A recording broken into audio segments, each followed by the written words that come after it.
ಜನಶ್ರೀ ನ್ಯೂಸ್ಗೆ ಸ್ವಾಗತ. ನಾನು ನಿತಿನ್ ಮಂಜುನಾಥ್.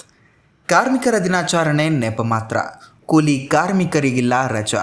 ಕೊಪ್ಪಳ ಜಿಲ್ಲೆಯ ಯಲಬುರ್ಗಾ ತಾಲೂಕಿನಲ್ಲಿ ಕಾರ್ಮಿಕ ದಿನಾಚರಣೆಯ ಆಚರಣೆ ಕೇವಲ ನೆಪವಾಗಿ ಉಳಿದಿದ್ದು, ಕೂಲಿ ಕಾರ್ಮಿಕರಿಗೆ ರಜೆ ಸಿಗದೆ ದುಡಿಮೆ ಮುಂದುವರಿಸಿರುವುದು ಪ್ರಶ್ನೆಗೆ ಕಾರಣವಾಗಿದೆ.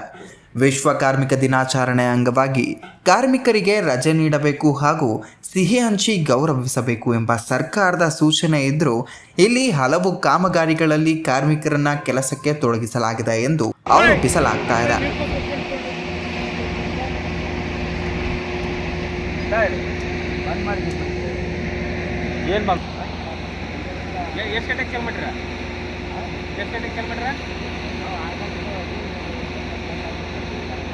ಆರು ಗಂಟೆಗೆ ಚಾಲು ಮಾಡ್ರಿ.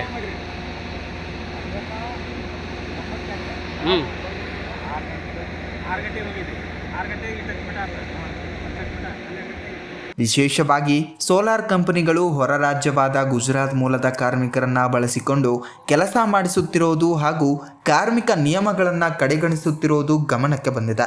ಜೊತೆಗೆ ಸಣ್ಣ ನೀರಾವರಿ ಇಲಾಖೆಯ ಚೆಕ್ ಡ್ಯಾಂ ನಿರ್ಮಾಣ ಕಾಮಗಾರಿ ಹಾಗೂ ಪಟ್ಟಣದ ತಾಲೂಕು ಪಂಚಾಯತ್ ನೂತನ ಕಟ್ಟಡ ಕಾಮಗಾರಿಯಲ್ಲೂ ಕಾರ್ಮಿಕರು ರಜೆ ಇಲ್ಲದೆ ದುಡಿಯುತ್ತಿರುವುದು ಕಂಡು ಬಂದಿದೆ. ಸರ್ಕಾರಿ ನೌಕರರಿಗೆ ಮಾತ್ರ ರಜೆ, ಕೂಲಿ ಕಾರ್ಮಿಕರಿಗೆ ಯಾಕಿಲ್ಲ ರಜೆ ಎಂಬ ಪ್ರಶ್ನೆಯನ್ನ ಕಾರ್ಮಿಕ ಸಂಘದ ಜಿಲ್ಲಾ ಅಧ್ಯಕ್ಷರು ಎತ್ತಿ ಹಿಡಿದು ಸಂಬಂಧಪಟ್ಟ ತಾಲೂಕು ಕಾರ್ಮಿಕ ಅಧಿಕಾರಿಗಳು ತಕ್ಷಣ ಕ್ರಮ ಕೈಗೊಳ್ಳಬೇಕು ಎಂದು ಆಗ್ರಹಿಸಿದ್ದಾರೆ.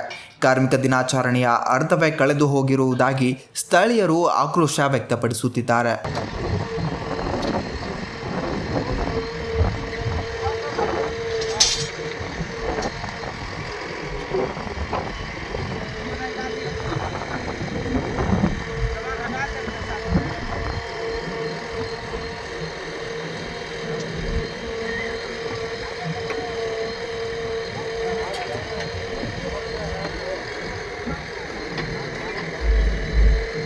ಇದೇ ರೀತಿಯ ನಿರಂತರ ಅಪ್ಡೇಟ್ಗಳಿಗಾಗಿ ನೋಡ್ತಾ ಇರಿ ಜನಶ್ರೀ ನ್ಯೂಸ್.